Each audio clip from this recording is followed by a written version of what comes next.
Hello, everyone. Thanks for joining this evening's podcast episode and this live event. Tonight, we're going to be discussing no-till. Is no-till enough? So it's a wonderful topic, and we've got a wonderful panel of guests. But first, I'll introduce my co-host, Stu. How are you doing tonight? Good, thank you, Kyle. How are you? Yeah, things are good. How's the weather up there? Pretty bleak, if I'm honest. Yeah. It's been raining non-stop, I think, for quite a while now. So yeah, no, I think people are getting a little bit sick of it, but there is change in the air by all accounts. So I think come the weekend, we are anticipating some change. So hopefully things can dry out a little bit by then. How's things down there? Wet. Yeah. And I was down in Somerset beginning of the week or into last week, I should say. And man, it was biblical down there. It was torrential. But that's one of the cool things is during those times you really see whose soils can handle it and whose can't, right? So we saw a big difference between folks that were implementing regenerative practices and their soil could handle it and those that couldn't, and the soil was just rushing away. So yeah. Yeah, no, I definitely saw some of that this last couple of weeks where fields where it was compacted, the water was standing on the surface, but it was dry, sort of 3 inches down. And then I was on a farm who had some really good aggregation, and it was sort of 6 inches down. Now it was obviously still very, very wet, but it was right down there, so the water was, infiltrating in. So big differences, like you say, which is interesting. hmm Absolutely. So, and one of the things that you can do to improve your soil aggregation, water infiltration, is maybe look at disturbing the soil less. And so that leads us to tonight's topic of no-till. Is it enough? So first things first, we're just going to introduce the panel. So we have Dr. David Purdy, we have Tom Edmondson, and we have Michael Teeley. So Dr. David Purdy, you're first on my screen. Do you want to introduce yourself and maybe some of the work you've done and the research you've done in this space and let the people know you a little bit? Yeah, look, it's great to be here, and thank you for inviting me.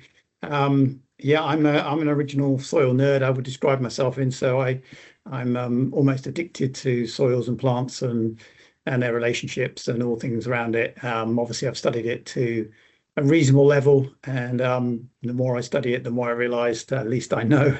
But it's an exciting journey, and yeah, I'm glad to share. Much of that is around that whole just how much do we need to disturb the soil, and what are the drivers, what are the decision points around having to make those tricky decisions, because often we're making those tricky decisions well ahead of when the problems might occur. So we often have to do it prophylactically. So yeah, so we have got some experience and some research really around that whole area.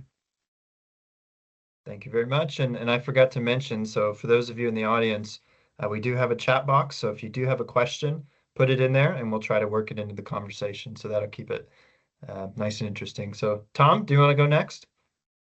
Yeah, hello everyone. My name's Tom Edmondson, and farm just outside Milton Keynes with my wife Mary. That's why it says Mary on my panel. Obviously, I'm not Mary. Yeah, we came into it with sort of a commercial pig unit, contract fattening, and arable and then grassland. The farm was 2/3, 1/3 arable to grass, and we were sort of farming in silos. And over the years, we've sort of dipped our toes more and more into the regenerative world, and find ourselves today fully immersed in it and doing things much different to how I would have been 10 years ago when I first took the farm back over. All right. Looking forward to hear more about your experience. And then last but not least, Michael Teeley. I think that's how you say your name. He's a colleague of ours at Understanding Ag on the North American side, but don't worry, he's in Canada, so he's part of the Commonwealth. So we don't have another American on the panel. So yeah, Michael, take it away. Hey, Kyle. Yeah, thanks for the invite. Yeah, I'm over here in Canada, right in the middle, Manitoba, so eastern side of the prairies, which is kind of the east side of the northern Great Plains, so it's sort of grassland. So yeah, I grew up farm boy, small mixed farm, and just always seemed to have lots of questions as a little guy, and just sort of kept asking questions, and sort of ended up in this sort of, thinking more deeply about soil and how to grow food, and So yeah, and this topic of zero till or no till or direct seeding is one of my favorite discussions. So glad to be here.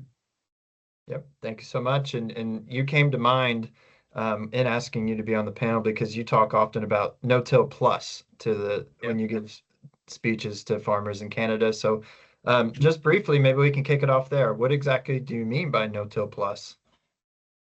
Yeah, so yeah, zero till plus, no till plus. Like the point that we're trying to make is, you know, and just full disclosure, I'm a big fan of direct seeding, no till, zero till. But it's not a system. It's just part of a system. So like if we think about, like we've been doing, you know, starting with, I guess the term zero till way back 40, 50 years ago. And you know, and we still have some producers that those original no-tillers, and you go and check and look closely at their soils, and it's surprising they do not look that impressive. Poor aggregation, and you know, and then poor water infiltration, not a lot of biological activity. Hard pan that was there from you know, previous tillage over the decades is still there, and you know, it's kind of confusing, like what's going on. I've been no-tilling, but if you think about it in the context of the principles, it's sure you're minimizing disturbance and you're keeping the ground covered. That's great, but if you kind of split the principles into two categories, like the principle of minimize disturbance, principle of soil armor, those sort of, you're not losing soil, but you're not growing soil or biology or aggregation or all that. So that's the other principles, right? Keeping it green longer, more diversity, integrate livestock. So some of those original no-tillers are starting to realize that, and that's where the term like zero till plus, it's zero till plus the rest of the principles. So zero till plus cover crop, zero till plus keeping it green longer. So zero till is necessary, but it's insufficient if you really want to drive soil health forward. So that's where the term zero till plus came from, and I really like it. It makes the point that zero till is important, but it's not a system unto itself. It's just a part of a complete system. So you know, up here in Canada where we're farming, it's wheat canola. So we've got some of these wheat canola high input producers that are realizing that, you know, they've done no-till for decades. Now they need to take the next step. So that's the plus part. I can stop there for now. Excellent. Thank you for that. That makes a lot of sense. You know, I just had this thought that what you're saying, you know, the minimizing soil disturbance and keeping the armor is like playing defense, but you also need to play offense to then build that soil and feed the biology. So yeah, you got to play offense and defense there. It makes a lot of sense. That. Hockey analogy there.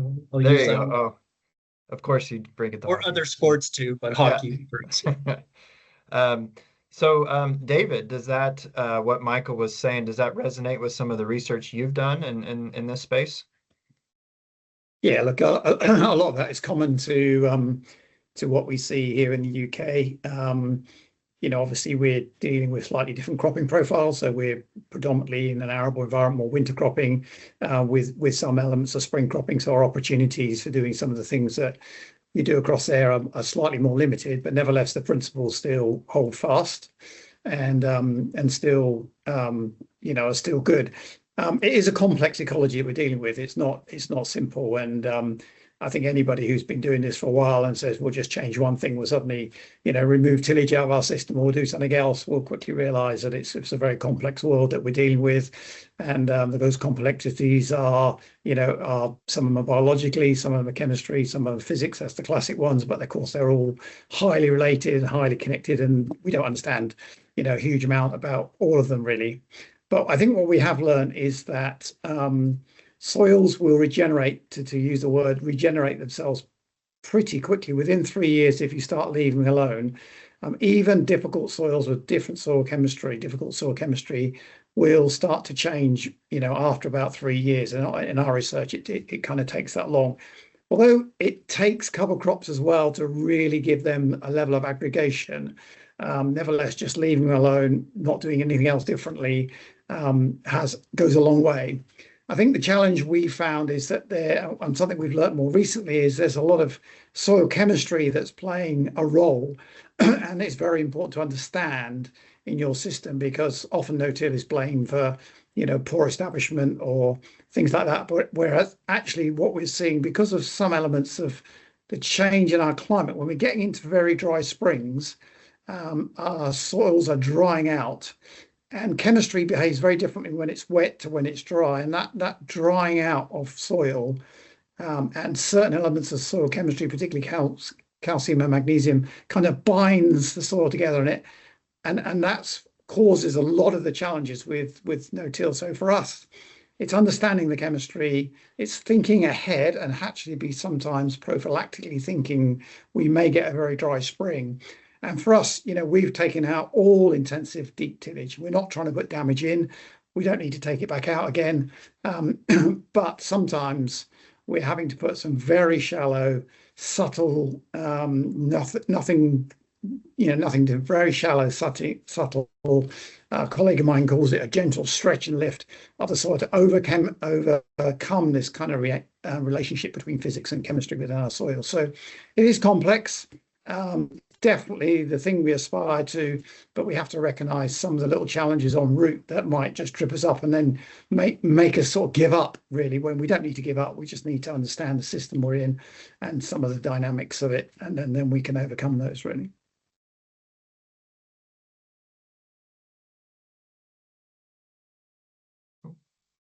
Yeah, super. That's great, David. Thanks for that.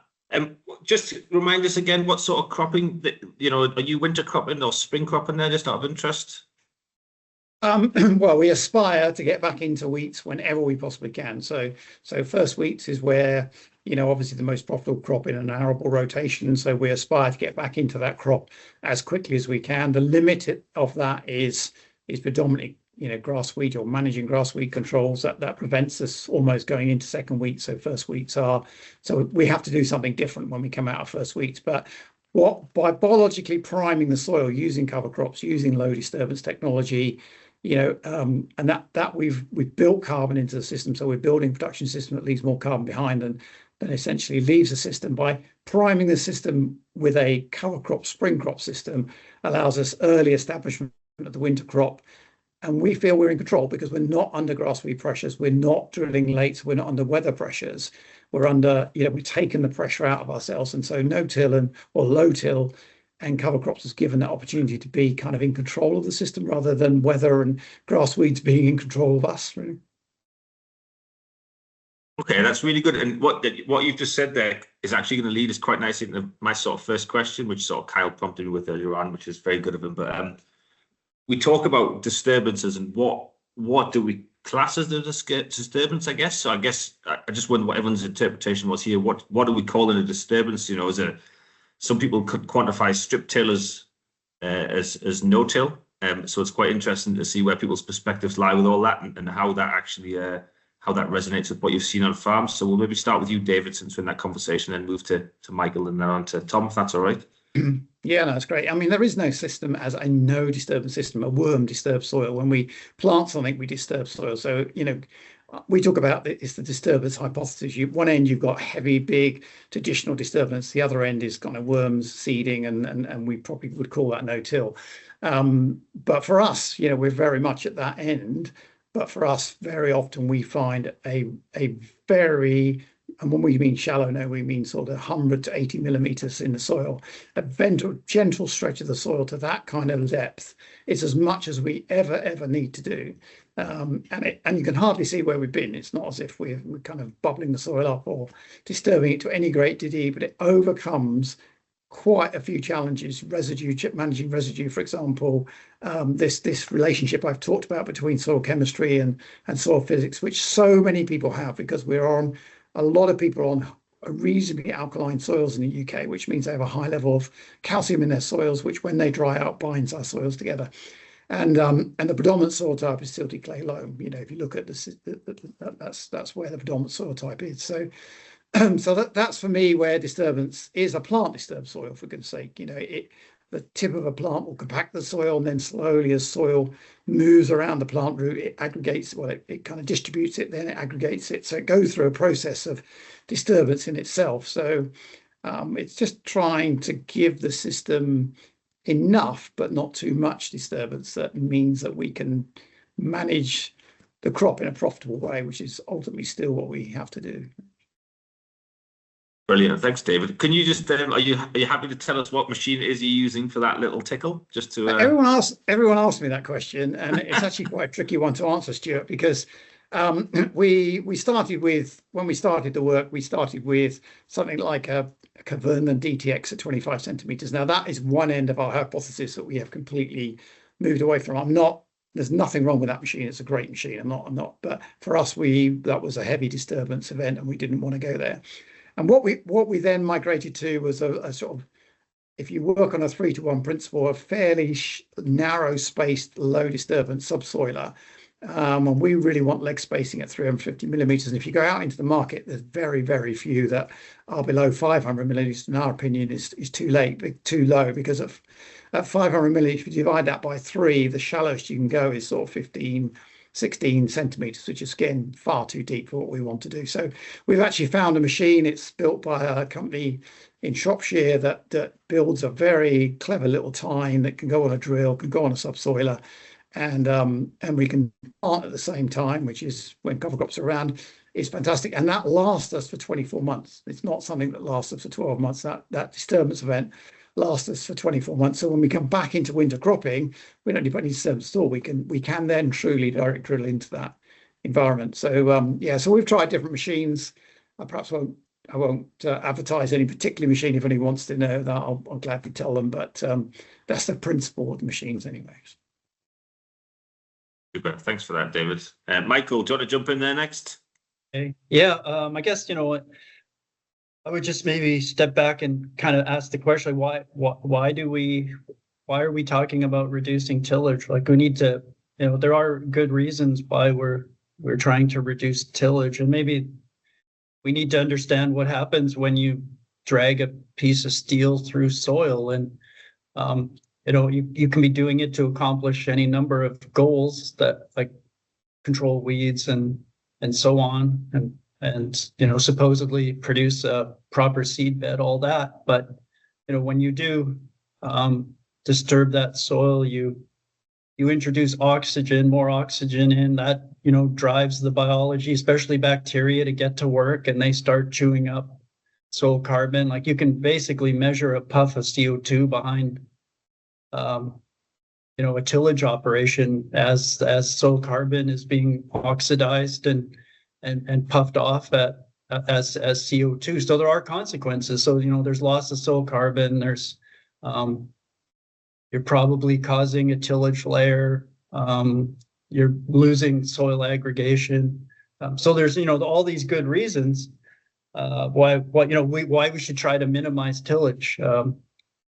Not saying that we should try to eliminate tillage, but as best we can try to reduce it is probably, and then that's not even, you know, discussing other things like, say, that tillage has probably been one of the main reasons for, at least over here in Canada, our crop soils are mainly bacterial dominated, and we're missing that fungal component. And a big reason for that is tillage, right? You know, you drag piece of steel through that soil and you break up the fungal hyphae and all, and destroy those networks. That has consequences. But so yeah, when we talk about proper no-till, I think back, I was at a workshop in Bismarck, North Dakota, way back in the day. There used to be these big one-day soil health workshops, and that was when I was getting to know Gabe Brown and the Burleigh County boys down there. And They had a fellow up from Brazil, Caligari, I believe is how you pronounce his last name, Brazilian, or working down in Brazil, and he was chastising, no-tillers in North Dakota and up here in Canada. That is like, what you guys are doing isn't no-till.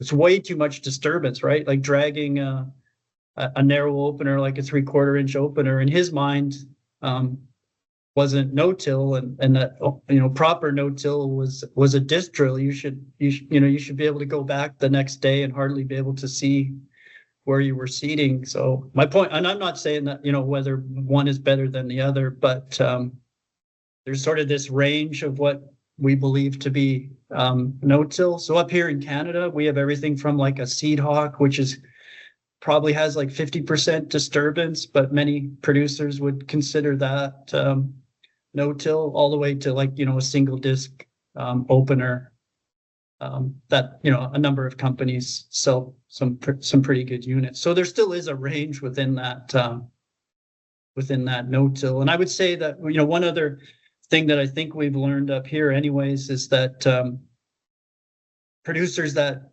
make the move to no-till, just from being like conventional, maybe two cultivations in the fall, fall work, and maybe one in the spring plus seeding, something like that kind of a system. And they move to no-till will maybe have a hard time, and that you almost earn the right to go no-till.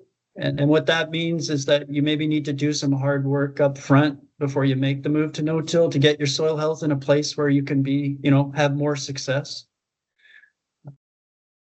That's been a big learning curve for us up here, that to just go cold turkey from conventional tillage operation to no-till, it can be a tough transition. Yeah, I think that's a very useful talking point that we should return to. But Tom, you want to jump in and provide your thoughts and maybe a little bit about your transition on your own farm?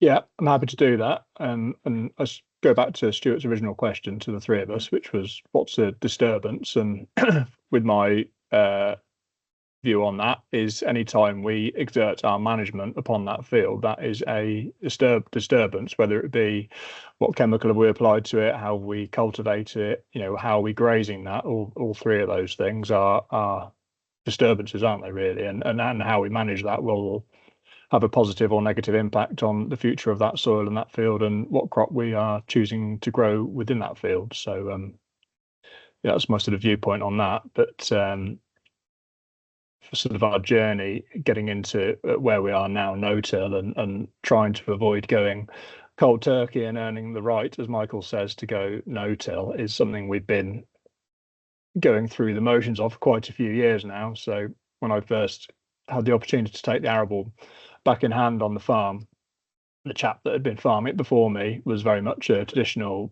plough, combi drill kind of man, and he'd been farming wheat and oilseed rape on rotation, in inverted commas, for a number of years, and created quite a blackgrass problem and quite a sad soil with the organic matter, the straw, taken off year in, year out. So the first year I came back, I thought, well, I'm not going to try and reinvent the wheel. I'll go and plough that and, go in with not with the combi drill, but try and do a sort of couple of light surface cultivations and go in with the sort of Adostat Rapid or something, because that was sort of the conventional mindset at the time. And we ploughed the first field up, and it was referred to by one man as coming up like horses' heads. I just said it looked more like wheelie bins, to be honest, because it was a great sort of slab of grey, horrible, wet plasticine that came up and sat over winter and didn't break down at all. And I thought, oh my goodness, what are we going to do with this? And when we got into the spring, it came up like a hedgehog's back with black grass, and I thought, oh goodness, what are we going to do with this? But at the time, I was working, as well as the farm, I was working as a catchment advisor for a local water company, and had been involved with a couple of field days up at Lamport, David, and I'd had a look at Project Lamport and seen the work up there with sort of cover crops and going into no-till. And I thought, well, something in these cover crops, let's have a go with this. So we borrowed a drill off one of our local dealers and put a nice mix in, which had Vercelia and mustard and vetch and a couple of, I can't really remember, a couple of other things in it as well, and drilled it in, and it came beautifully. And this soil was, grey, horrible mess. And over a period of about 12 months, because we grazed it as well, it sort of it created a crumb, and we've grazed sheep over it and thought, well, okay, this looks like, we could make some impact to our soil, some positive impact to our soil like this. So we had a bit of a change of mindset as to how we were going to manage our soils, and we invested in a claydon drill. So strip till, that is very much a disturbance, but it's much less disturbance than we were previously doing and had sort of planned to do. So we were we had the 5-inch shares on that. So, sort of 5 inches out of every 12 we were cultivating and drilling year in, year out. And we didn't have a huge pot of money because, it was a fairly small farmstead. So we had the drill and had to work with what other tools we had at our availability. So we had a few years of direct seeding with the claydon, putting in, winter wheats and spring cereals and mainly cereal based, because I wasn't having a lot of luck growing oilseed rape or anything like that because of sort of the history of the farm. And at the time, it was, we were losing neonicotinoid seed treatments and all these kinds of things. Not that I was a user of insecticides on the farm anyway. That was one of the choices I made early, was to not use insecticides. And over a period of a few years using the claydon, the sort of soil came round, started to drain a bit better, and we thought, well, okay, what's the next step for this then? So we sort of invested a bit more heavily in getting animals back into the rotation and grazing those cover crops rather than just desiccating them and drilling the next year's spring cereal into them.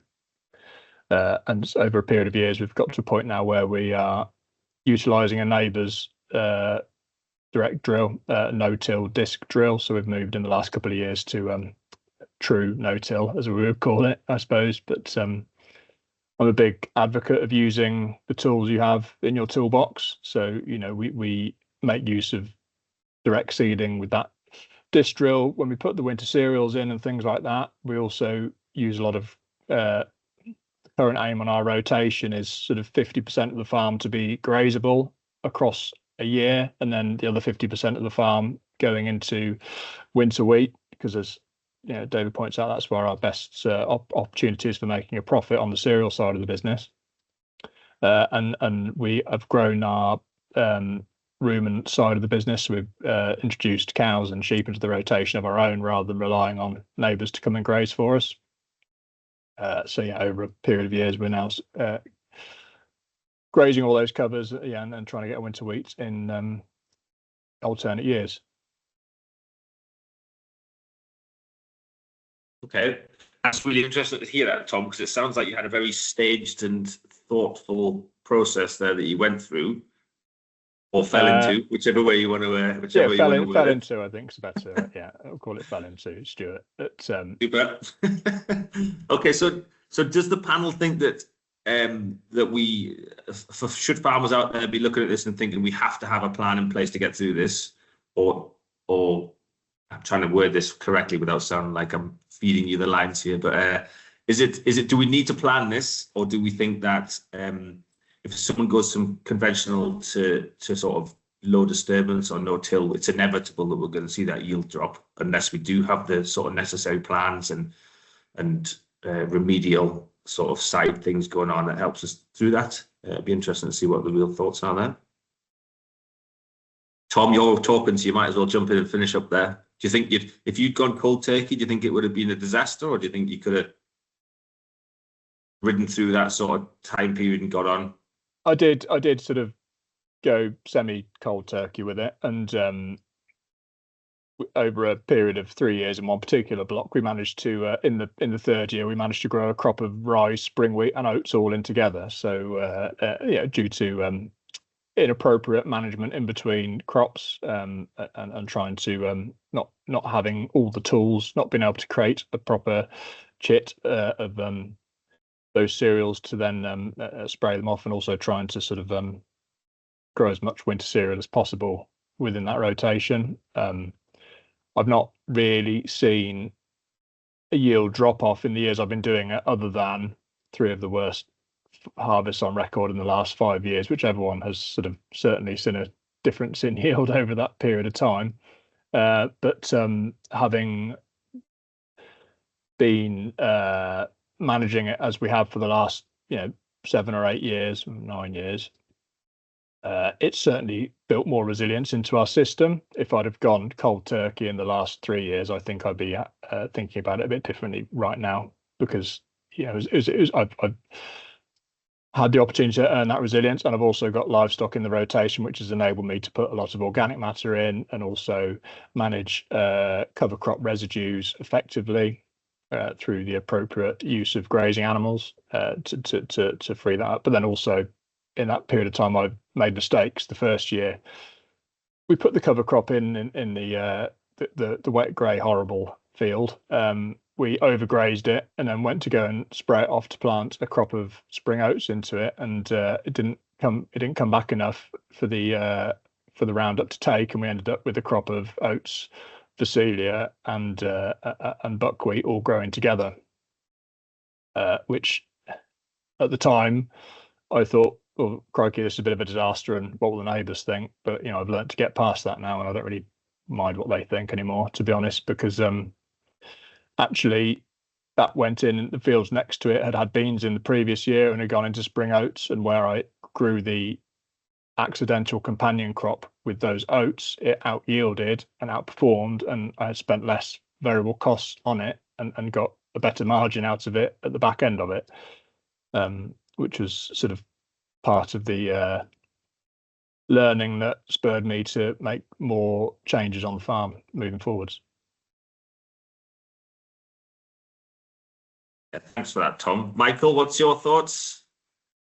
Yeah, so most of the producers that have become successful no-tillers up here in Canada, US, did go cold turkey, right? So it is totally possible to do that, but you're probably going to, if the weather cooperates over the first few years, you're probably okay. And a lot of the learning mistakes back like 30, 40 years ago were just more equipment related and that sort of thing. So now, much better equipment and all that. But really what we need to sort of ask is, kind of the question, can we grow soil, right? Can we fix what the damage that we've done? And of course the answer is yes, but the answer was no back when I was in university. So when I say you kind of earn the right to go no-till, like the couple of the things you could think about doing, say 2-3 years prior to say making the move to no-till would be to try to increase soil aggregation, which increases your water infiltration, which decreases your issues if you have wet springs. Like the big issue up here in Canada is a cold, wet spring, and seeding kind of drags on, and you're mucking it in, and then you've got poor germination, and everything kind of goes sideways. You got more weed problems, less competition, all that. So if you just sort of spend, say, a couple of years up front, and really that means just implementing the principles. And the main one in my mind, for especially if you're thinking about growing, pumping more carbon into that soil to get the biology going and drive aggregation and to improve water infiltration, all that is to keep it green longer.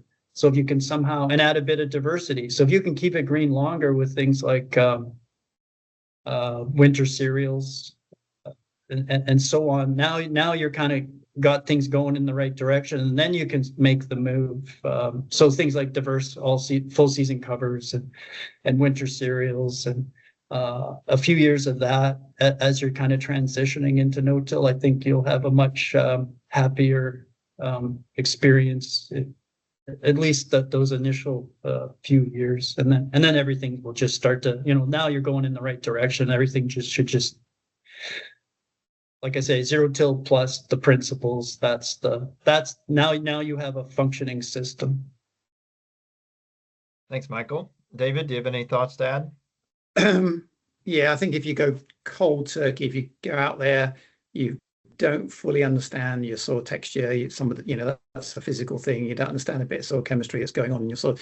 And you haven't understood how to manage cover crops, and you just go out and buy a no-till drill and think, here we go, this will all be very successful. I think you'll yeah, some years you'll get away with that, but there will be times when you definitely don't get away with that kind of approach. So I think having a more managed approach, having certainly a more informed approach, and you need to be careful who you ask, but having a more informed approach, but also informed about your own soils and your own fields and what you're trying to achieve. I think for us, I cannot believe that you should have a yield fall off. Like I find that extremely difficult. If you truly understand the system that you're in, you're prepared to disturb to a very small amount, and I think we've talked about that extensively. Certainly initially anyway, then I can't see a reason why you should have a fall off or a yield lag, or however you want to define it, because we certainly aren't experiencing that. But what we have learned is the ways of the real key things that we have to manage very carefully to make sure we don't run into that. And one of them is residue.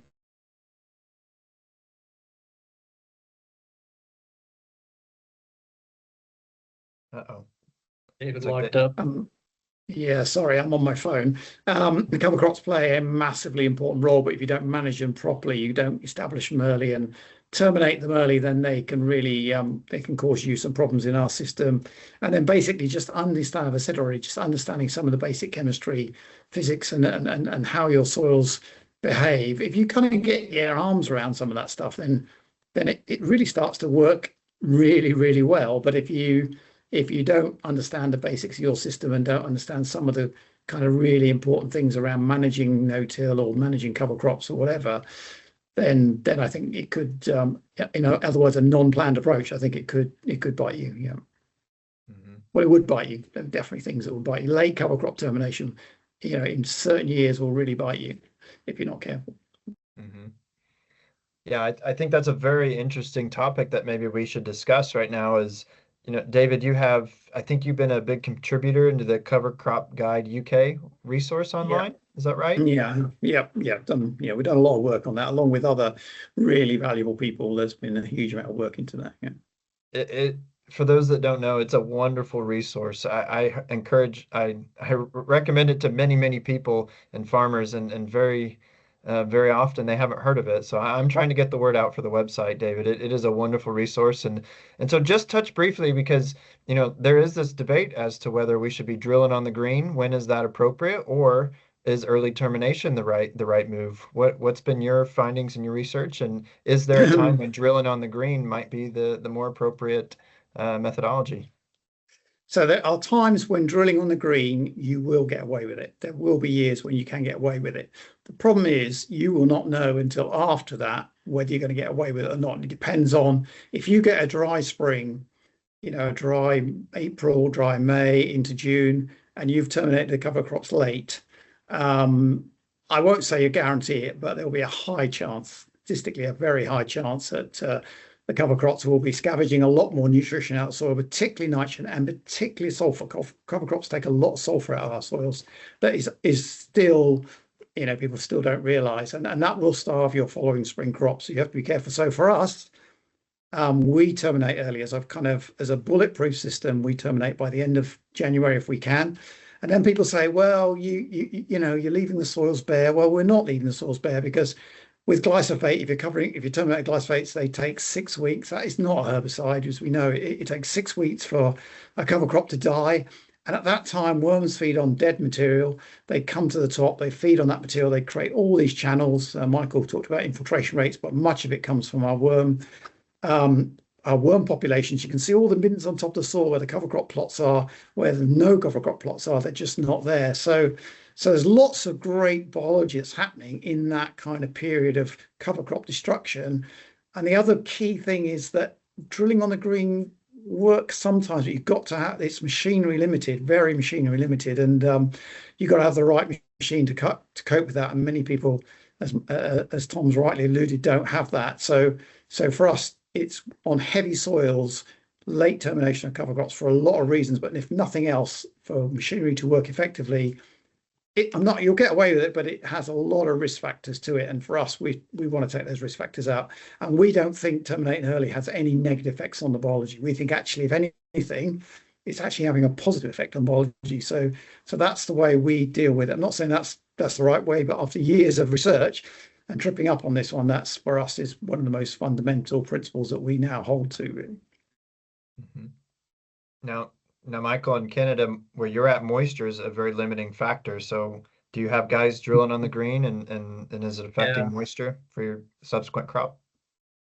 Yeah, I think, just as a general statement, we've started to understand that spring moisture is more important than fall moisture. So, keeping it green in the fall, and the criticism that, that's using up moisture for us up here is just kind of a non-issue, but it's super critical, especially on the dry springs. If you have something green growing in the spring and you want to, your plan is to seed a cash crop, you need to, if you think it's going to be dry, and of course, that's difficult to predict, but so generally what producers have done is, like say fall rye, and they decide they're going to terminate it, you better get on that as early as possible, because if that green growing plant uses up that critical spring moisture, and we seem to be now, like, our weather has sort of changed, and we do tend to get kind of a shift in how we used to get spring rains, and we were kind of good. Now we've tended to be dry, and then we start to get rains kind of late August, which is too late for spring seeded crop. So yeah, in general, we've realized that, like, spring moisture is super critical. So get on it. So generally, we don't seed into green. It's terminated and then seeded, direct seed into whatever it is, fall rye or some winter cereal. Great. Thanks. When I mean early termination, I mean early relative to the planting date. So different crops will drive that decision in slightly different dates. But for spring cereals, for example, into January. But if it's a later crop, then of course you can probably push it a little bit further. But care is required. Mm-hmm. Yeah, and that fits well into Ian Gould's comment. He said that, drilling green for later sown spring crops like maize can work well, but I wouldn't do it for spring cereals at all. Needs rapidly warming ground plus nutrition support. Yeah, very good point, Ian. Yeah, and he said, and he's also worked in that cover crop guide website, so just another brilliant mind on it for those that don't know about it. But he said late cover crop destruction can cost 2 to 3 tons per hectare in spring cereals, so very little yield detriment to killing them off early, but this may leave soil unprotected. Very, very good point, Ian. Thanks for that. Now, Tom, have you ever experimented with drilling on the green? Is that something you've done or looked into? Yeah, the winter cereals are in the ground now. We drilled on the green into catch crops, and then also last year we made pea and barley silage, which after we cut that regrew, and then we drilled into that, we grazed that and drilled that green as well into winter cereals. It's the first year I've done that. It's worked well this year, but it could be very different on another year if I'd have tried to do it 2 years ago when we were drilling in late November because of the weather patterns we had in 2024 drilling season. It's every year is different, isn't it? And we have to sort of try and flex with the weather that's thrown in our general direction. But with the use of cover crops, we've already built resilience into our soil anyway. So that does help give us a slightly more flexibility. But then also with us having livestock, we've got that extra option to graze if it doesn't quite work out in our favour. I have drilled spring barley on the green, and as Ian alluded to, it cost me a couple of tons a hectare in yield, I would say.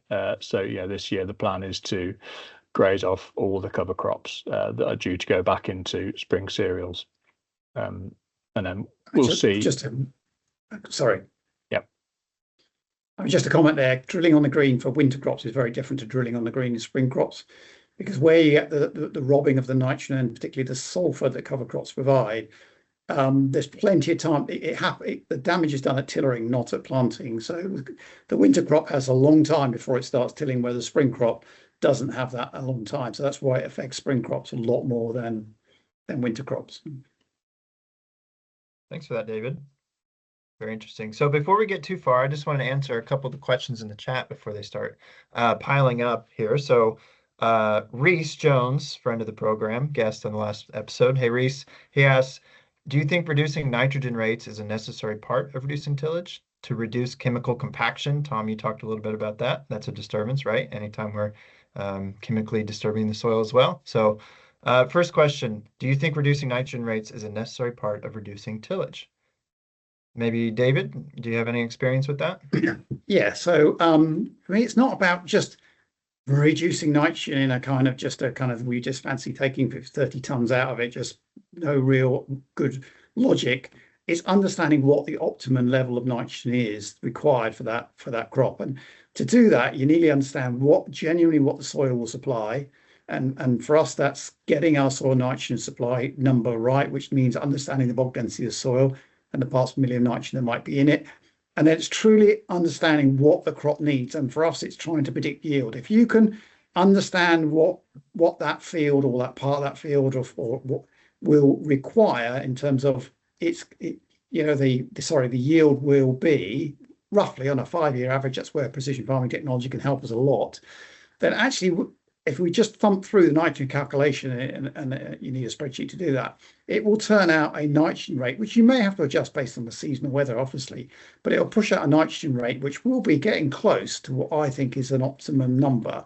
And it's probably a lot less than we are generally applying anyway, to answer the question. But I think you need to go through the bit of the science, and it's a simple formula. I don't know if everybody uses it, but it's a simple formula around soil nitrogen supply, around what the plant needs, and then it's simply sort of taking one away from the other without oversimplifying it. It gets you to your inorganic nitrogen requirement. And I think if you do that, it's a very interesting piece of maths, and that's what I encourage people to do, rather than just saying, hey, we're going to take 50 tons of nitrogen out of this and see what happens. For me, that seems a bit slightly uneducated. I'd rather do the calculation, see what ends up, and then work from that point, really. Mm-hmm. Yeah, why guess if you don't have to? Yeah, you don't have to guess, no. Mm-hmm. Mm-hmm. Very good. And then the second part of that question is, do you think there's a sweet spot between yield and the damage that artificial one causes? And Michael, I don't know if you want to touch on that, but David did touch on that. And I'll just say I saw a really good presentation probably about a year ago, and they showed research that, to your point, there was a point at which actually adding nitrogen was a net carbon sequester and an organic matter builder, because at that very low rate, it increased plant material and photosynthesizing capacity such that you could pump. Now you have more solar panel to capture energy, pump that sugar into the soil. So yes, it's artificial nitrogen, but at that very low rate, it actually was a net positive in terms of soil organic matter building. So Michael, would you concur with that, or have you seen something different? Yeah, I don't know, but the first part of that question about nitrogen rate, there's been some work out of University of North Dakota, Dr. Franzen, I believe is his name, and his claim is that if you have no-tilled for 5 or more years, you can take an increased nitrogen credit from the soil nitrogen. And like the actual mechanism, I've tried to think that one through, and I'm unsure. So I don't have much more to say, but he's claiming from his work that if you've no-tilled for 5 years, you can take a larger nitrogen credit than you normally would, just from like typical mineralization. So that's interesting. Whether that's a biological result or what, I'm not sure. But yeah, I think there's something going on there that's interesting. But like I would say, just as a general, and I can only speak for over here, we tend to over apply N, and if you start to do some deeper soil testing, especially looking at nitrogen a little more deeply, forms of nitrogen, not just mineral N, like not just nitrate N, you can probably reduce your N 25% off the top, regardless of what you're doing, and then start to, implement some of the soil health principles and be more profitable, not production, but profit. You will be more profitable, and we've been seeing that. So I would say to anyone who's applying sort of typical rates of N, like over here, standard rates for say nitrogen on spring wheat is around 100 pounds of actual N. Canola, guys are even pushing upwards of 150 or more. They are probably over applying, regardless of what seeding method you're using, whether you're conventional or no-till. So, and that nitrogen is different than most of the other nutrients in that you can grow in, and once you start to drive aggregation, like the aggregate is kind of like the nodule that forms on a legume. Inside of that aggregate, there can actually be free living nitrogen fixers, diazotrophs, fixing nitrogen in the absence of a legume. So we don't need legumes to actually be fixing nitrogen, and those are just the sort of happy results of good soil health practices. Mm-hmm. Yep. Thank you, Michael. Yeah. As always, Reese, it's complicated. It's complex. It's soil. It's ecosystems. But certainly, yes, from what I've learned and what I've seen and read, absolutely over applying artificial nitrogen can chemically lock up the soil. So yeah, it's just another lever that we can pull and try and fix and use it appropriately to then keep the soil aggregated, definitely. And that's a big part of being able to no-till and reduce disturbances. Is the soil compact? Is it super tight? Well, then for whatever reason, who cares? Whether it was heavy equipment, whether it was chemical, whatever, you're not in a good place. You haven't earned that right, So, Tom, unless anybody else has anything pertinent to add, there's another question from Guy, and I believe it's directed towards you. He says, have you found drilling into cover crops that have been grazed in what sound like heavy soils? How have you found, drilling into cover crops that have been grazed? In the early years, when we were using the Claydon drill, and we'll still use that, and if the conditions deem it so, it was creating a bit of a surface pan, and then as we were going through with the Claydon drill, the sort of V share was pulling up sort of a surface compaction, bringing sort of little hexagonal tiles, almost like it had been almost sort of rain damage and sort of surface damage from the grazing. So in the early days, it caused us a bit of a problem, but more years down the line, we've got to being in cover crops, grazing, no-till, and improving the soil health and everything around that. It's become much more reliable. But it is, it's heavy clay. It's alkaline hand slope series clay. The drainage is impaired in places as well. So until we got a few years under our belt, we had to be very careful what we did. It's looking much improved this year, even with all the rainfall we've had over this winter.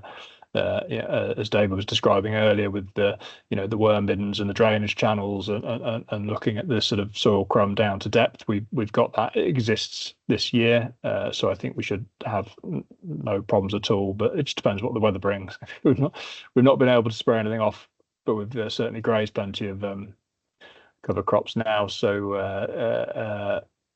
I don't think I'd want to drive a sprayer anywhere near our fields anytime soon. It's pretty wet out there. That's great. Thanks, Tom. I hope that answers the question, Guy. Unless David or Michael wants to add anything to that, sort of the heavy clay sort of scenario there, I will move on. I've got 3 topics written down here that I want to cover at some point, but we'll just flow with how it goes, to be honest. So. No, good. Okay. So I've written down 3 things here. One of them is obviously a topic that we always come back to in and around this sort of regenerative sphere, whether it's arable or livestock or whatever it is. It comes back to that whole margin over yield sort of discussion, and I think everyone's sort of mentioned it at one point or another here throughout some of the discussion, is in terms of are we looking, or do we accept when we move to a low input system that we will have to accept that there's going to be a yield transition penalty, or maybe that we're now focusing more on margin than yield, shall we say? And I just wondered how everyone's experience of that was. David, I'm sure you've got some really interesting research to go alongside all this. So it'd be interesting to know, can we have our cake and eat it, as it were? Can we get both that margin and yield? And how do we do that? So I can't accept that we need to see a yield fall off.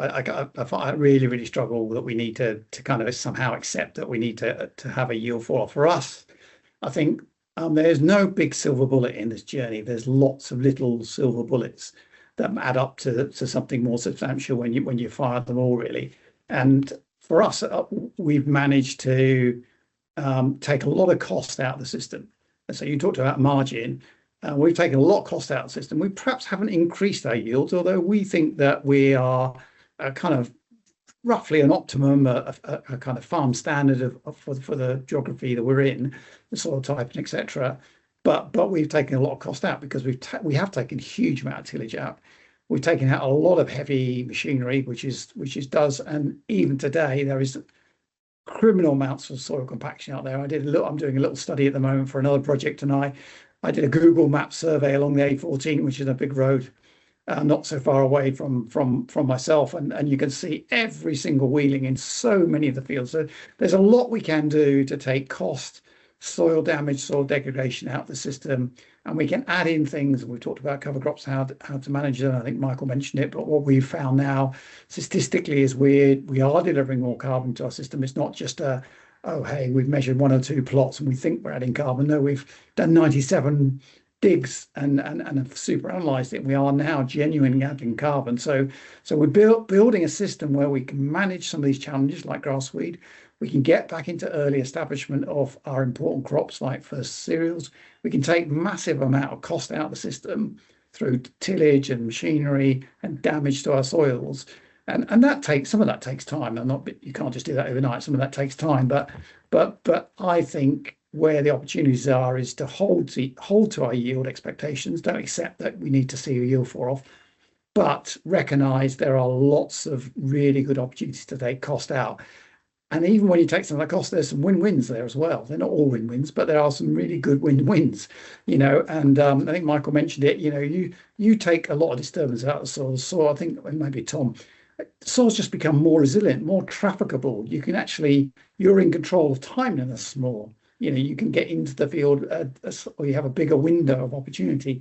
So it's building resilience in our soils, building that. What I mean by that is strength within our soil, keeping the porosity, keeping the macro pores, but giving soil strength. If you can do those, then you'll go a long way in the soil health journey, as it were. So for me, it's not about compromising yield. It's about taking cost out. And when you take a lot of this cost out, if you do it well, there's lots of win-wins in that. And you can build a very healthy system and maintain, a healthy yield for me. And so it's probably about margins, Stuart, rather than just chasing yield all the time. It's probably about margin. But don't just do it for margin. Do it because it's the right thing to do and you've understood what you're doing. I think that's where the smart money is, really.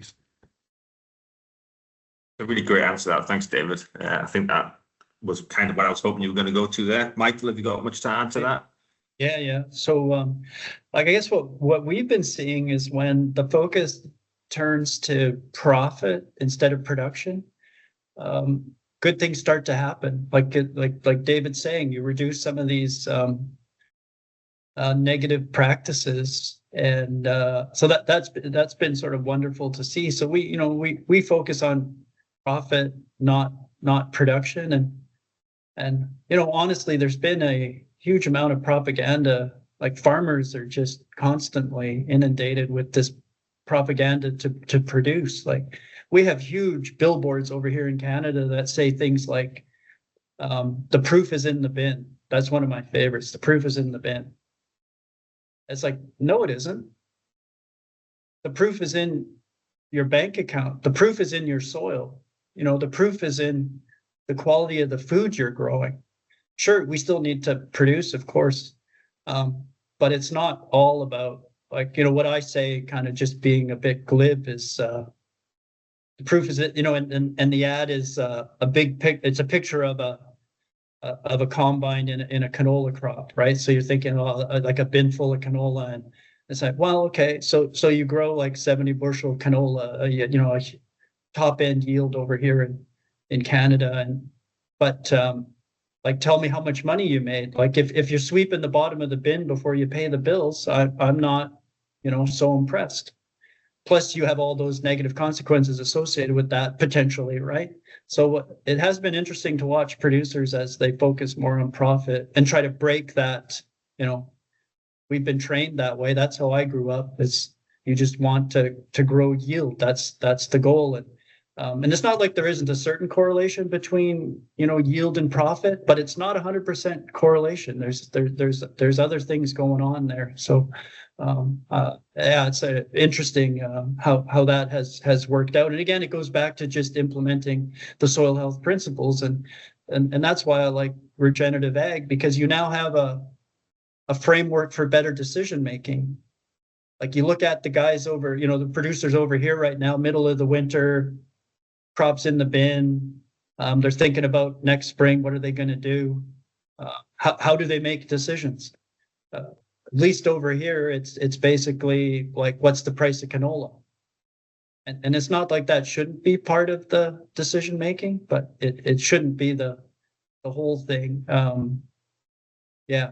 So when you start to kind of build a proper decision making framework, and you're looking at that plus the soil, plus long term, kind of how are you building a more resilient system in the face of maybe changing weather patterns, all the rest. Now you've got a system. So yeah. Yeah, I think that really resonates well, that whole margin thing with me, in terms of and I don't say it quite as eloquently as you fellas do, I'm afraid, but yeah, in mine, it's reducing our inputs down and getting that break-even point on the arable that was sort of, I don't know what it would be this current moment, but I know at the time it was about that 1.4 tons an acre we were talking for break-even, which seemed ridiculously low, and sort of, and I put it, like I say, very crudely, that anyone can grow barley at 1.4 ton an acre. You can have an absolute shocker, and you'd probably still be hitting that sort of yield. So that safety net that I felt like I had at my farm was really comforting, that, hey, look, anything that we grow above 2 is going to be a solid profit. And then obviously generally you hit a lot higher than that, obviously, but it's that safety net that we've built in, that we do have that resilience, that we can afford to do that. Is that something you've experienced, Tom, in terms of, because I know you've done quite a bit of arable now, have you felt like your mindset changed slightly, or your targets changed at all? Yes, both those things. Yeah, my mindset and targets are both in a very different place to where they were when I first started. With a sort of conventional mindset learned at university, in that sort of agricultural supply world, and then sort of moving to where we are now. I'll go looking at margin versus yield. Every year I go and see my accountant, and he says something along the lines of turnovers vanity, profit is sanity, and you could sort of put that into a yield versus profit context as well. And I've had a look through the list of who's on, and none of my neighbours are on here, so that's fine, because I've been talking to a few of those over the last few weeks about how the year's gone for them. Everyone's feeling pretty sore at the moment in an arable farming world, and a lot of those are on still on plough power based systems, because they can effectively get a cereal crop in heavy land every year with that kind of system. And I was talking to one of them. We got into margins, and it cost £24 a ton more to grow his wheat than he sold it for this year. Admittedly, that's on a year where yields are reduced, and we're looking at sort of 6 tons a hectare, not the sort of 9-10 tons we'd normally see on our kind of ground. But having made the changes and changing my mindset, and looking at sort of reducing our inputs over the last few years, certainly not cold turkey. We've got to a point now where we are matching our yearly average yield. We've not reduced that, but our margin has increased significantly because we've been able to reduce our agrochemical inputs by about 60%. That's without even time sat in the tractor seat away from your family and everything else and other parts of your business that you can focus on when you're not sat with your bum in the seat, going up and down, trying to drive in a straight line and getting bored. But that change in mindset has been what's driven my change, the changes to my business and the way I operate, Stuart, and that's been driven by my sort of greater understanding of soil health and my personal sort of mindset and mental health as well on top of that. So it's not just a business decision that has forced this change, but today, this year, we are a much more successful business than we were when we first set out to do it, and I sleep much better at night. Thank you very much. And for me, that's a win. I might be able to get a greater yield, but the question is at sort of what cost, and is it worth that cost? That's my personal point on it anyway. Yeah, that's brilliant, that, Tom. Thanks for sharing that. There's an interesting question coming from Chris Morris here, which would be nice for someone to offer the thoughts on this as well. So I'll throw it out to any of you who want to jump up here. And I think this is a conversation piece that I have with a lot of people. So if someone could offer their thoughts on placement fertilizer to overcome yield loss from late spring termination of cover crops or cold spring. So if someone could throw a bit in for that, and I'm going to throw a little extra bit in there in terms of that placement fertilizer full stop. What's everyone's thoughts on that in terms of how do we think that balances out, compared to fertilizer on the surface? So if someone wants to have a go at that, that would be wonderful. Thanks, guys. Got it. I'm not sure I got the entire answer. I have a go at it. The one thing that we can measure, and a lot of this is properly measured, is that when we terminate late cover crops, and then it goes dry, so we can't get the nitrogen into the plant, can't get the sulfur into the plant, and our cover crop systems will really hurt the following yield. I think we've discussed that, and other people have experienced that. But you don't know if it's going to get dry. You just don't know that, and so earlier nitrogen, careful management, and particularly also sulfur. Sulfur is one that we're forgetting, but as I said, I can't go on about it enough. But we are taking a lot of sulfur out of our soils with our cover crops, and so that has to be thought about. And if you don't manage those two things very carefully, because you don't know you're going into a dry spring, but I think now we have to assume we always will go into a dry spring. Then you have to manage those two nutrients in particular care. Whether you're going to put them in that early, at maybe a little bit in that early, but I wouldn't suggest you put it all in at that seedbed moment. But if you leave it too late and the soils dry out, you are then in a world of pain if you've established late cover crops and you've gone late with those two key nutrients into dry conditions. Your loss is coming your way in our experience. So, yeah. David, just in general, would you say a little bit of fertilizer down the spout with the seed is better than copious amounts later on the surface? It's an interesting debate that people have. So I think the research work that I've been involved in many different locations, really, not to overgeneralize this and take the science out of it, but little and often, as far as nutrition is concerned, generally pays better than big lumps, because you're putting one sort of substrate on another sort of substrate, and it takes time for it to deal with. And I think little and often, but also understanding what drives those key timings. It's soil moisture, growth stage, things like that drive those decisions as well. But little and often driven by the proper decision-making tools of soil moisture, and particularly growth stage of the crop. I think, and we talked about it earlier, but gives you a real opportunity to pull back on some of those nutrients. And if you've gone little and often at the beginning, then it dries out. At least you've got that nutrition into your crop. If you leave a big lump later on, then it dries out.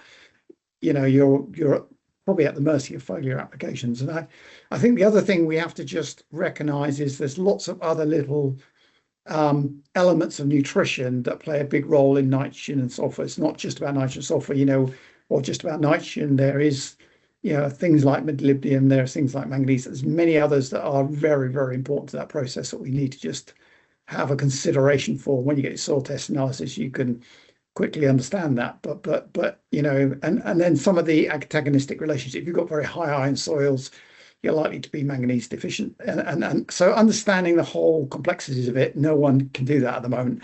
But having a good understanding of it, I think, is very helpful and helps you get it closer to the optimum, and avoid some of the big pitfalls. Brilliant. Thanks, David.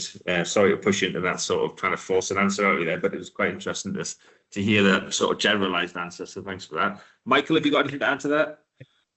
Yeah, okay. So the cold soil part of that, that's a story that gets told up here too, especially, in relation to no-till, that, the problem, no-till is all fine and good, but what do you do about cold, wet soils in the spring? But what we've been finding is, again, building a proper system where there's more, for one, like biological activity in that soil. So they tend to warm up earlier because you have more life, just like you and I maintain a body temperature, like so does the bacteria and the fungi and all the good things living in the soil. So we seem to find that the soils warm up earlier, stay warm longer. So you've got a longer growing period. So that gives you some resilience. The other part of it would be like residue management. So sure, if you're not managing your straw properly, you could have some issues, especially initially. But also what seems to happen over time is when you do have more life happening, that straw is breaking down, cycling instead of just sitting. Like we've had fields where you can go, no-till fields where you can go out and sort of strip back the layers, and you can kind of see the last 5 years of crops see it's just not breaking down because there's no biological activity. And then of course you've got huge issues with residue and wet and cold soils. And then the wet part, what we've been finding, even like quickly with the, just sort of trying to keep it green longer, especially, is you just don't have the water sitting on the surface causing trouble. It's infiltrating well, and the soil's spongy, and you can get over that land quicker than the neighbors.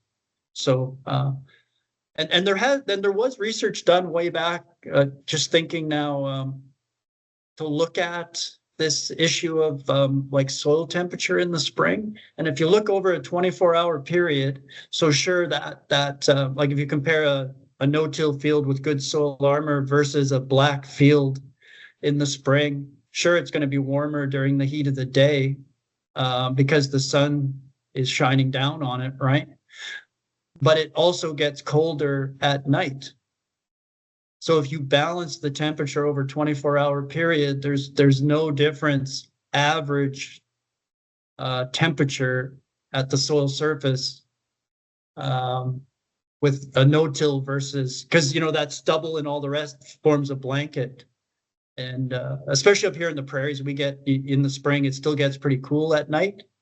Can be nice and warm during the day, but pretty cold at night. So you start to average temperatures, and there's no difference between a black field and a no-till field.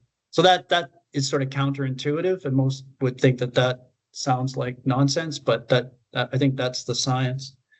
So there's that. What was the other part of the question? All the nutrient down with the seed? Was it something like that? Kind of. Maybe more. Obviously, the conventionally people would put it on the surface, but there's now obviously it's probably going longer than I know about. But recently people putting it down the spout with the seed. I just wondered what your thoughts would be on that, Michael. Yeah. Well, okay. So probably the most inefficient way to apply fertility is to just sprinkle it on the soil surface. We know that. But at the same time, putting all the nutrient down with the seed, like, and we do a lot of that up here, single pass, we call that efficient. And it's efficient in the sense that you get the job done in a single pass. That's great. But it's kind of like feeding, a baby chicken all the food it's going to need for its whole life on day one, right? It's not even a plant. It's still a seed, and you're putting down all the nutrition it's going to need. And of course, hoping that you get the set of conditions to grow a crop that's going to take advantage of all that nutrition. So there, and then there's the issues with, that band of especially nitrogen, where you're blowing up the carbon nitrogen ratio, and that has some consequences. So what guys tend to be doing here is backing off. And then if the crop looks a bit hungry, then, we have options like doing some foliar stuff's becoming a little more popular. It has its own set of issues. It's not a perfect solution either. But now you're being more adaptive, right? So if you do get good conditions and you think there's, potential there, then you can go out and do like a foliar, melted urea application, and do some sap testing and look at if there are other, deficiencies. You can start to think about that. So I like that option rather than putting it all down day one. Yeah, thanks for the clarification there, Michael. It's good to hear a bit of like you say, the adaptive nature of it, and there's various ways to skin a cat, as it were, and as long as we're willing to try and to move with what the season demands, we can obviously make some pretty good gains just by being slightly more adaptive and thinking about it. And you are being more efficient with nutrients, especially nitrogen, right? If you put down a little starter, and again, I don't know about the science of this, but the numbers I'm hearing is like, say, 10 pounds of melted urea is like the equivalent of 30 or 40 pounds down with the seed. So you're just being way more efficient with that nitrogen. Yeah, I believe it's something to do with the conversion, the process it has to go through. And David, you'll probably know more than me on this, but the conversion process it has to go through from getting from off the soil into the plants and then back up to the leaf where it's being utilized, sort of thing. There's a whole host of different conversions where you just basically burn it up, don't you, on the way there? So, yeah, someone could probably explain that. There's lots of conversions which we won't need to go into, but one thing it needs is moisture, and without moisture, if you're not going to get those nutrients into the plant. No. I guess that's what I mean when I say like soil, anyway. Conditions. Like if conditions are good, like you have good moisture, then yeah. So thanks for that, Kyle. I see you turned your microphone off there. Have you got something to add to that?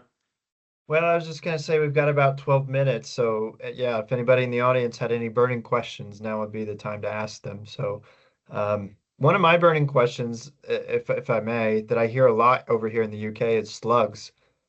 So, there's the Bowfin Slimers project, if anybody's heard of that I've seen some really good information on that. But does anybody on the panel, let's start with Tom in particular, have you seen a change in slug pressure since you've tried to keep more residuals and keep the soil covered? Is that just creating a slug paradise? Right.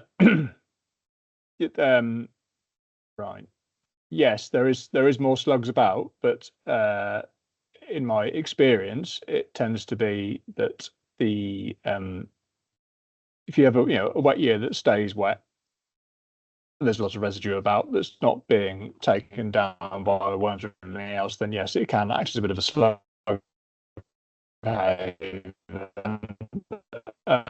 Where we behind autumn, I was quite worried we were going to see some significant slug pressure on there, and we haven't seen it. Back in a former life, I did do basis, and my project was based around the slug management in where cover crops are being used, and we did find that they were grazing dead material rather than the growing plants when that was there as an option.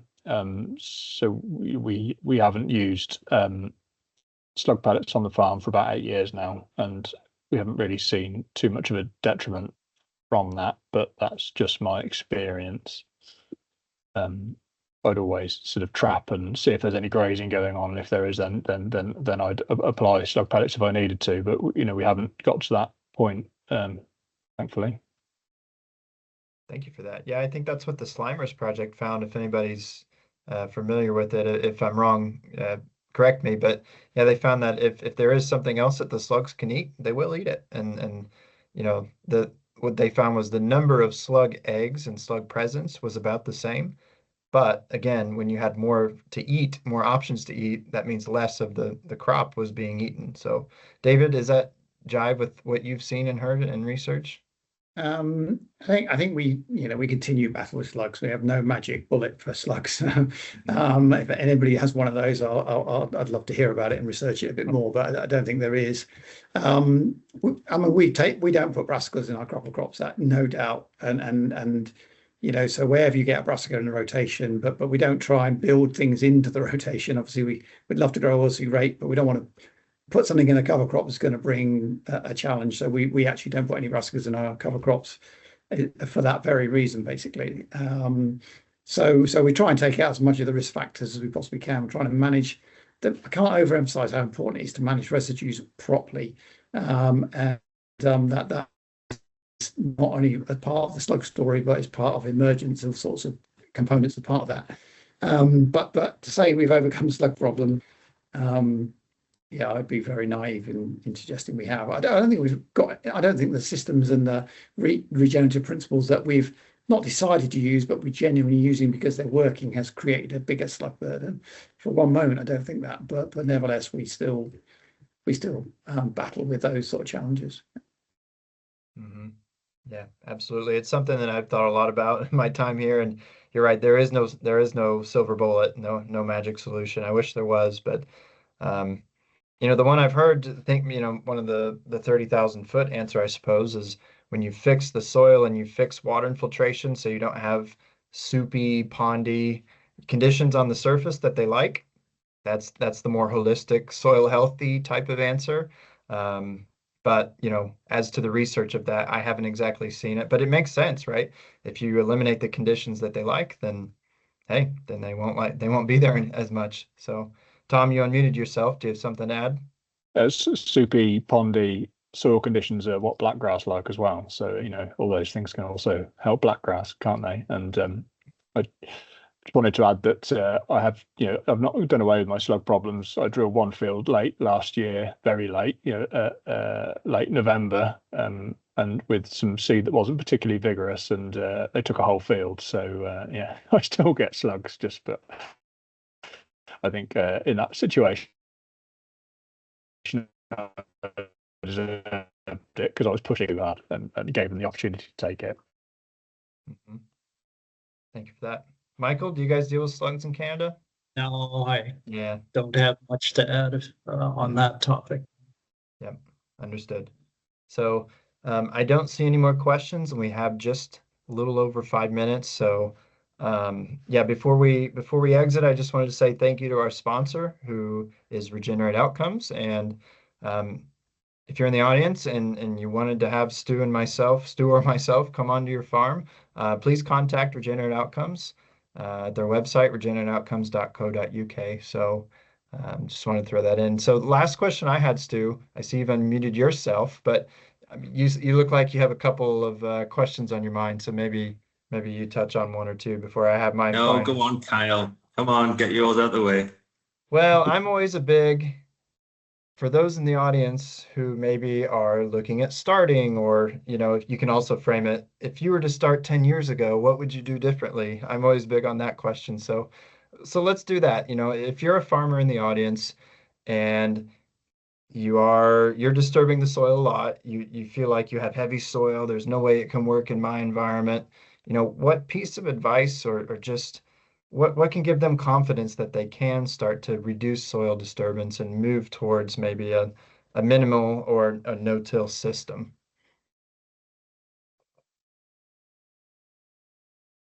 And how about we go with Michael? Well, I would say start by changing how you look at things, your mindset, and yeah, you may be excited to get started in no-till, but like I've said a couple times, is there's maybe a few things you could do before you went out and bought that no-till drill. And that would be to understand the soil health principles and start to implement them. Get started that way. Even like super simple things. I've been thinking, like up here, there's, the regenerative movement is probably the fastest growing segment of prairie agriculture. And so there's these very conventional farms that are regen curious. I'm talking now like, grain farms and where would they get started? And it would be to just, if I had to like top 2 or 3 would be keep a green longer and add a little diversity. And it can be even the simplest things. Maybe the term is more common over in the UK, but a maslin. Does anyone know what a maslin is? It's basically just, if you're growing, say, just spring wheat, for example, you just normally, and you go and you get your spring wheat seed, you buy the variety you think's the best and you plant it. Well, a maslin's simply just going and getting 3 or 5 or 7 different varieties of spring wheat and growing them together. And then save the seed and regrow them. And now you've got like way more diversity, more some of the things we're seeing over here is reduction in things like fusarium. Just because of like more diversity within the genetic material of spring wheat. So that's a nice place to start. Or add a winter cereal. You guys, of course, do more winter crops than we do over here. It's not much as part of our culture, but just keeping it green longer, a winter cereal, full season cover crop. That's where to get started. Do those things, get comfortable with that, and then sort of think about reducing your disturbance, tillage, and looking at and don't go and blow the bank buying equipment, expensive equipment. You can get started with maybe there's someone down the road who has a nice, fancy, shiny seeder, and you can just get them to come do some custom work for you. So there's a few thoughts. Great. David? Yeah, I echo those words. You don't need to go out and spend a ton of money to learn a ton of things. But there's 2 things really. For me, having researched this for over a decade now in some level of detail, I think 2 things. One is really understanding your system, understanding your soils, basic soil testing, really get to grips with what you're dealing with. I think that's really, really helpful because that will tell you to a large extent what you can do and what might be more challenging. And then secondly, just trial things. We don't need to take the whole farm out as a massive risk. You can do a tramline trial. You can drop, you can just drop something out, or when you're doing cover crops, just leave a strip field where you don't do cover crops. And when the spring crop comes, you'll see what happens, and that is a way to learn what happens on your farm at field scale. And I think there's nothing more valuable with that kind of basic research. And actually some of the precision farming technology can help a lot. Yield maps can help a lot record some of those those simple trials. So for me, it's understanding the system and then trialing it on a low risk basis, not on a farm scale basis, but on a field scale basis, and even on just a tramline basis.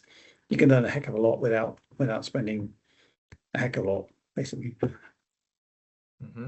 Such a good point. Yeah. And, I heard someone say recently, when you do an experiment like that, let the younger generation take hold of it. That gives them responsibility. That gives them something, extra interesting to look at. I think that's also a wonderful thing to do, is get in the younger generation, have them be the experiment team on the farm. I thought that was pretty cool. So, yep. And last but not least, Tom. I'd say if you are looking at doing it, you won't be the only person in your area who is, thinking about going no-till or changing the way you do things. So, get curious, ask people questions and don't be afraid to ask. And none of us have mentioned taking a spade out and digging your field and seeing what you're dealing with. And just because you've got a no-till drill doesn't mean you can't, as David was saying earlier, go out there and do a light surface cultivation or appropriate. It's not a case of just going in no-till and everything else will follow. The biggest change, the biggest impact I've had with what we do is reintroducing ruminant livestock into the rotation. And you know, you might be an arable farmer and not be interested in livestock, but I'm sure as hell there'll be some young farmers in your area who are looking for something to graze over the winter. So get friendly with them too, because you know, that will really help, you know, superpower your soil, definitely. And I always say, if I can do it, anyone can, because I'm the simplest of bears that is out there, and I've not spent a lot of money to do this. So, you know, and we're making it work.